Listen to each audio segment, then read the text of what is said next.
மனம் கவர்ந்த பாடல்கள் அடங்கிய கீபேட் கார்வா மொபைல்.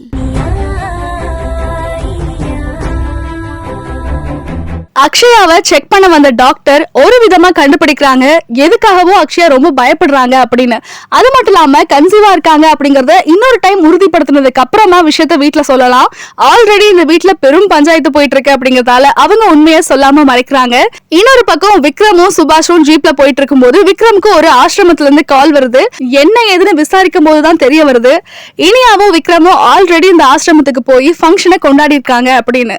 அந்த ஃபங்க்ஷனுக்கு வந்தா சில விஷயங்கள் ஞாபகத்துக்கு வரும். இதனால நம்ம பழைய நிலைமைக்கு மாறிடலாம் அப்படின்னு விக்ரம் அந்த ஆசிரமத்துக்கு போறாரு. அங்க நிறைய பேரை மீட் பண்றாரு.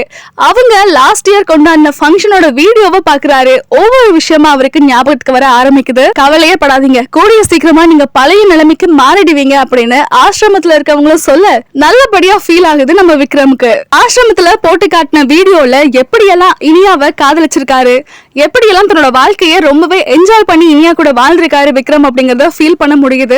ஒரு கட்டத்துல எப்படியெல்லாம் இருந்திருக்கேன், ஆனா இப்போ எதுவுமே இல்லாம தனி மரமா இருக்கனே அப்படின்னு ரொம்பவே ஃபீல் பண்றாரு விக்ரம்.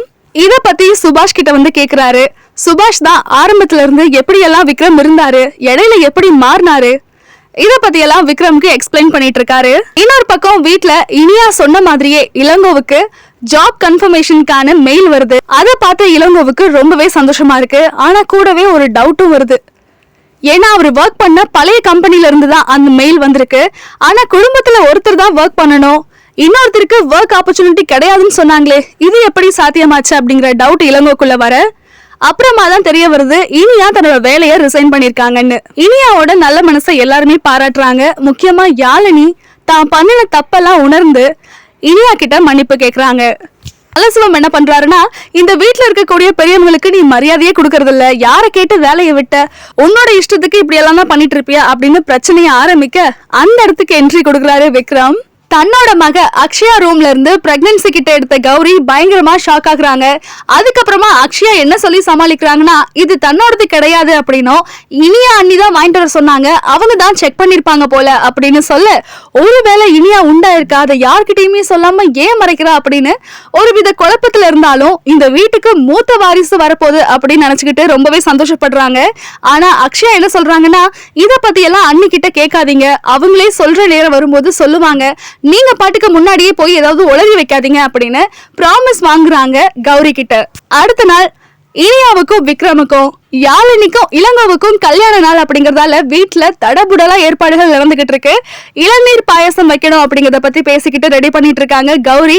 அமுதவல்லியும் நானும் ஏதாவது ஹெல்ப் பண்ணட்டுமா அப்படின்னு கேட்டா, நீ எந்த ஹெல்ப்பும் பண்ணாம இருக்கிறதே பெரிய விஷயம் தான், சோ அதை மட்டும் பண்ண அப்படின்னு கிச்சன்ல வேலைகளை பார்த்துட்டு இருக்காங்க. யாழினி மட்டும் கிச்சன்ல இருக்கும்போது நல்லசிவம் ஒண்ணுமே கேட்காம அமைதியா போய் இளங்கோ உன்னை கூப்பிடுறாரு அப்படின்னு ட்விஸ்ட் பண்ணி விட்டு விக்ரமுக்கும் இனியாவுக்கும் கொடுக்க போற இளநீர் பாயாசத்துல எதையோ கலக்குறாரு.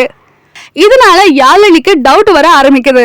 அடுத்ததா பூஜைக்கான ஏற்பாடுகள் நடக்குது. எல்லாருமே நல்லபடியா குடும்பத்தோட சாமி கும்பிட்டு இருக்காங்க. இனியா நல்ல சிவத்துக்கிட்ட, மாமா அத்தை பக்கத்துல வந்து நில்லுங்க, நாங்க எல்லாரும் ஆசீர்வாதம் வாங்கணும் அப்படின்னு சொல்லும் போது நல்ல சிவம் பயங்கரமா யோசிக்கிறாரு. இனியாவும் விக்ரமும் அவங்களோட கல்யாண நாளை முன்னிட்டு ஆசிரமத்துக்கு கிளம்புறதுக்கு முன்னாடி வீட்டுல பூஜையெல்லாம் போட்டுட்டு பெரியவங்க கிட்ட ஆசீர்வாதம் வாங்கிட்டு போலாம் அப்படின்னு முடிவு பண்ணும்போது நல்ல சிவம் எல்லாரையும் ஆசீர்வாதம் பண்றாரு. ஆனா இனியாவை தவிர.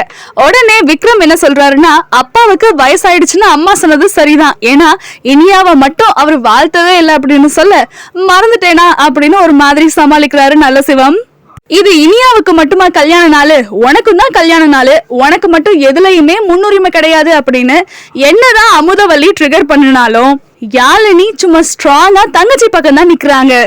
நல்ல சிவம் விக்ரமையும் இனியாவையும் பழி வாங்கணும் அப்படிங்கிறதுக்காக டானிக் கலந்த அந்த ஒரு பாயசத்தை அமுதவல்லி எடுத்து குடிக்க நல்ல சிவத்தோட பிளான் சொதப்புது. அதுக்கப்புறம் பயங்கரமான பக்க விளைவுகளை ஃபேஸ் பண்றாங்க.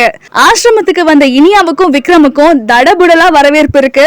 இதுக்கப்புறம் என்ன ஆச்சு அப்படிங்கறத வரக்கூடிய எபிசோட் மூலமா பார்த்து தெரிஞ்சுக்கலாம். Saregama TV shows Tamil YouTube சேனல்ல லைக் பண்ணுங்க, கமெண்ட் பண்ணுங்க, ஷேர் பண்ணுங்க, சப்ஸ்கிரைப் பண்ணுங்க.